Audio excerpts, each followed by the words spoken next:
안녕하세요. 오늘 저희가 좀 깊이 들여다볼 자료는요.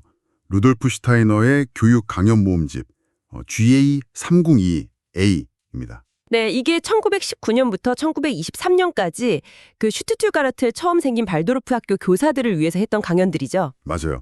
당시 슈타이너는 교육이 너무 좀 경직되어 있다. 그렇게 봤던 것 같아요.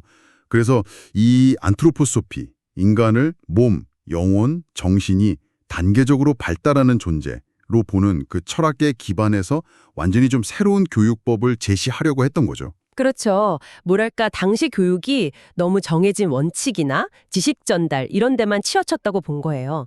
허버트 스펜서 같은 사상가들 영향도 있었고요. 근데 슈타이너는 딱 잘라 말하죠. 미학책 읽는다고 그림 그릴 수 있냐? 교육은 그렇게 정해진 규칙 따르는 과학이 아니라는 겁니다. 그럼 과학이 아니면 예술이라는 건가요? 바로 그겁니다. 슈타이너한테 교사는 예술가예요.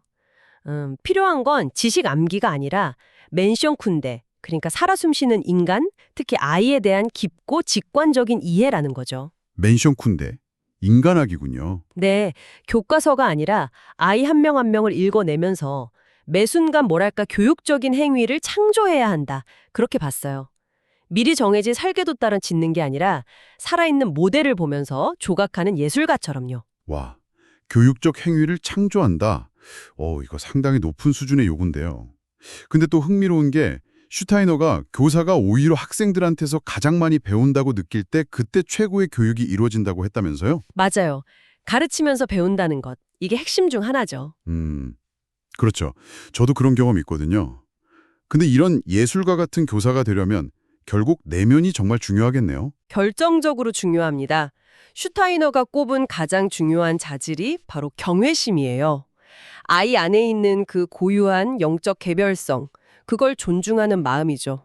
경외심. 네, 더 나아가서 교실에 들어서기 전에 자기 개인적인 감정 있잖아요. 기쁨이든 슬픔이든 분노든. 그런 걸 마치 뱀이 허물 벗듯이 벗어던져야 한다고까지 말해요. 허물처럼 벗는다니.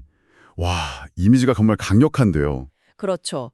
그래야만 이제 가르치는 내용 자체에서 우러나오는 분위기, 뭐 때로는 비극적일 수도 있고 때로는 유머러스할 수도 있고 그런 분위기를 자유롭게 오갈 수 있다는 거죠. 이걸 영혼의 호흡이라고 표현했어요. 영혼의 호흡이라.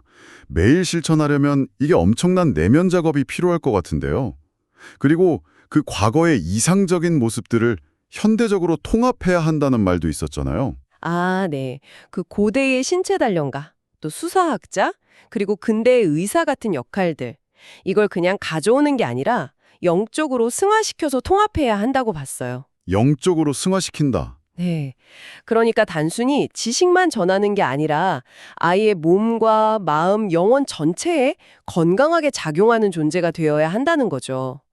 이때 필요한 열정은 억지로 꾸며낸 게 아니라 정말 가르치는 내용이랑 아이에 대한 깊은 이해에서 자연스럽게 나와야 하고요. 그렇군요. 이런 교사의 내면 작업도 중요하고 또 아이들의 발달 단계를 이해하는 것도 엄청 강조했죠. 특히 그 7살하고 14살. 이게 중요한 전환점이라고요. 맞습니다. 슈타이너는 7살 무렵 이다리 시기의 아이의 내적인 생명력, 기억 형성 능력, 이걸 에테르체라고 불렀는데 이게 해방되면서 상상력을 통한 학습에 더 활발히 쓰일 수 있게 된다고 봤어요. 에테르체. 네. 그리고 14살쯤 사춘기에는 감정이나 독립적인 사고 이런 게 폭발적으로 발달하는 아스트랄체가 깨어난다고 봤죠. 그래서 교육도 이때부터는 판단력이나 비판적 사고를 길러주는 쪽으로 바뀌어야 한다고 주장했고요. 아하. 그래서 특히 그 7세에서 14세 사이에 예술 교육이 중요하다고 한 거군요. 뭐 그림 그리기, 음악, 이야기, 그리고 그 독특한 오이 리듬이요. 보이지 않는 말이나 음악을 몸짓으로 표현하는 거. 이게 아이들의 어떤 면을 길러주는 건가요? 이 시기의 예술 활동은요, 아이들이 쉽게 지치지 않는 리듬 시스템, 예를 들면 심장 박동이나 호흡 같은 이걸 자극하고 활성화시킨다고 봤어요. 그래서 지성뿐만 아니라 감성, 의식까지 아이의 전인적인 발달을 돕는다는 거죠. 전인적 발달이요? 네. 그리고 또 예술은 아이들이 너무 물질주의에 빠지거나 아니면 반대로 헛된 공상에 치우치지 않도록 균형을 잡아주는 역할도 하고요. 사춘기에 나타나는 강한 에너지들 있잖아요. 뭐 힘에 대한 욕구라든지 성적인 호기심 같은 것들. 이런 걸 세상에 대한 건강한 관심이나 탐구심으로 이렇게 잘 이끌어주는 통로가 될 수 있다고 본 거예요. 와, 예술이 그런 역할까지 한다니. 좀 놀라운데요. 마지막으로 교육을 치유의 과정으로 봤다는 점도 상당히 인상 깊었습니다. 단순히 옳고 그름을 가르치는 걸 넘어선다는 거죠. 네, 맞아요. 슈타이너는 교육을 그냥 가르치는 게 아니라 더 높은 차원의 치유로 봤습니다. 교사의 역할은 아이 본연의 개별성, 그 아이만의 고유한 빛깔이 잘 발현되도록 막는 내적, 외적 장애물들을 제거해주는 것이라고 생각했죠. 장애물을 제거한다? 그래서 교육적인 행위를 단순히 참거짓의 잣대로만 볼 게 아니라 이게 아이의 영혼과 신체에 건강하게 작용하는지 아니면 병들게 작용하는지의 관점에서 봐야 한다는 거예요. 그만큼 교사의 책임감이 막중하다는 거죠.